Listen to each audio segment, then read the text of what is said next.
It's really simple. I think the most important thing about this for us is that this is a row house. Row houses are the building blocks of this city, and one of the points is to show just how appropriate a row type structure can be as a sustainable way of living in this contemporary world. And I think one of the most difficult things about, and sustainable as far as I'm concerned, it's not about technology, it's about really basic common sense fundamentals like, if you turned all the lights off in this place right now, you wouldn't notice a difference.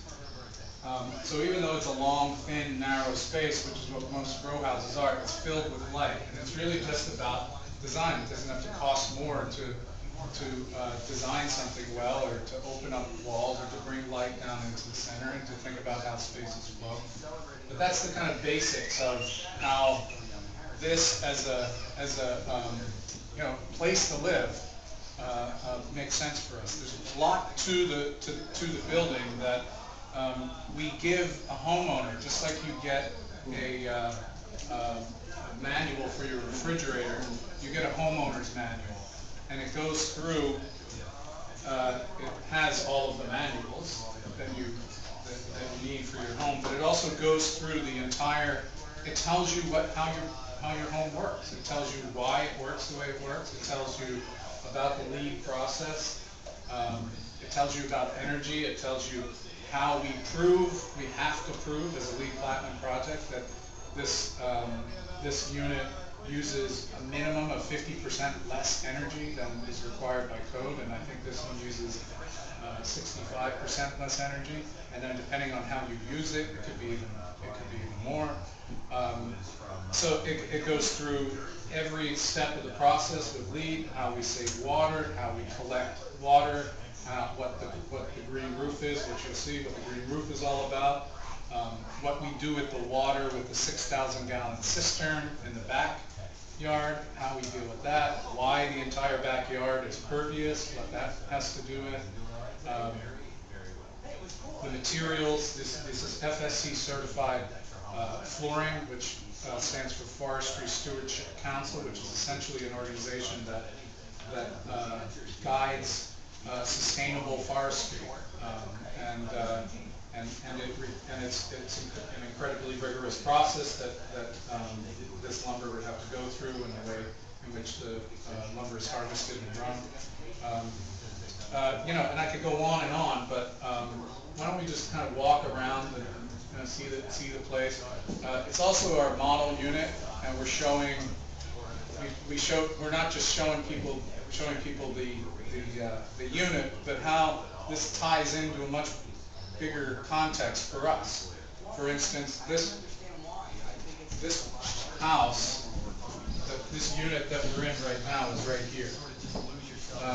This is a project that we're going to be doing directly across the street. That has, and you'll see with some of our other projects, that how we deal with the car.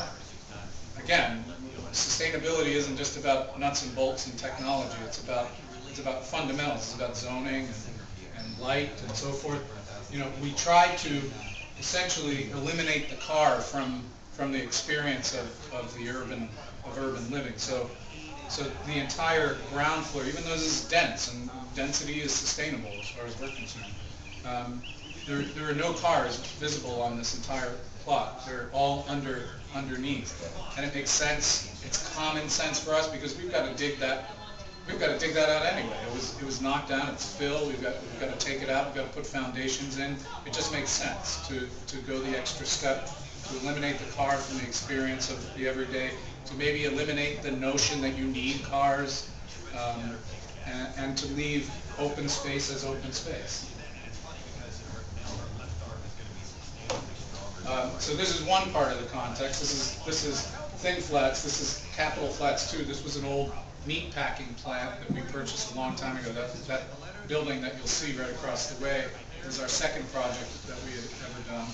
And then this is coming when we have an economy to speak on, maybe in 5 years or so. What's that? That was not that long. Yeah. We too. Yeah, me too. You know, you guys can ask any questions about appliances, about all of the kind of basics here, but Tim, can you give them just a Yeah. highlight as far as comparison between cost? You were telling me your brother was doing a comparison between Yeah. square footage building, Right. conventional, Yeah. versus your leads. One of the most important things for us as developers, architects, and builders is just to eradicate this notion that people just keep propagating that sustainable building there's a premium to it, and therefore it's a novelty item that we all, only the people with money can afford to be sustainable. We're trying to eliminate that completely from the picture. And I'll just say it this way. My brother, who's a realtor partner in this project in our company, did an analysis of 19123, this area code, condos, this number of square footage, about 2,100 square feet, and the average cost per square foot of all units about this size in this area code was, I think it was $315 a square foot. We're selling this unit for $300 a square foot. So I don't even have to say any more. And how we do that is a whole other story. I think part of it has to do with the efficiencies that are built into being developer, architect, builder. We fight with ourselves, but we don't, we don't fight with ourselves the way we would fight with a contractor who doesn't show up for a job. So because we build it, we eliminate all of the crap that goes on between builders, owners, and architects. So that's part of it. But anyway, Thanks. Yeah. Really simple things like in LEED, there's a whole section of thinking that has to do with indoor air quality. Really basic. If the program gives a point, and the points don't matter at one level, but they do just to be conscious of it. Create a space where you can take your shoes off. Actually take your shoes off and put them somewhere. If you actually just build that in, if you just stop and say, oh, okay, yeah, why don't I do that? Significantly cuts down on the air pollutants in the home. Doesn't cost any more money, right? It's just about, you have to walk in somewhere anyway. It might cost a little bit more money to have this glass here, but I'll tell you what, we have this light monitor that comes in and fills the entire center with natural light. Every single room, even though it's in the center of the building, has natural light. That cuts down on your electric use. It's a good idea. There's an outdoor space on every room, not just every floor. There's an outdoor space from every single room.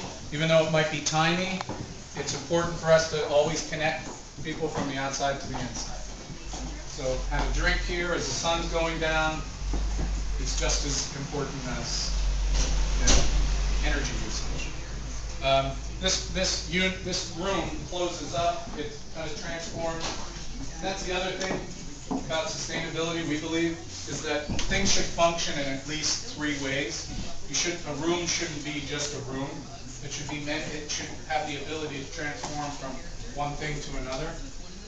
So this is an entertainment room that can close up to become a guest room with their own bathroom here. It can be an office. So the program, the function of the space can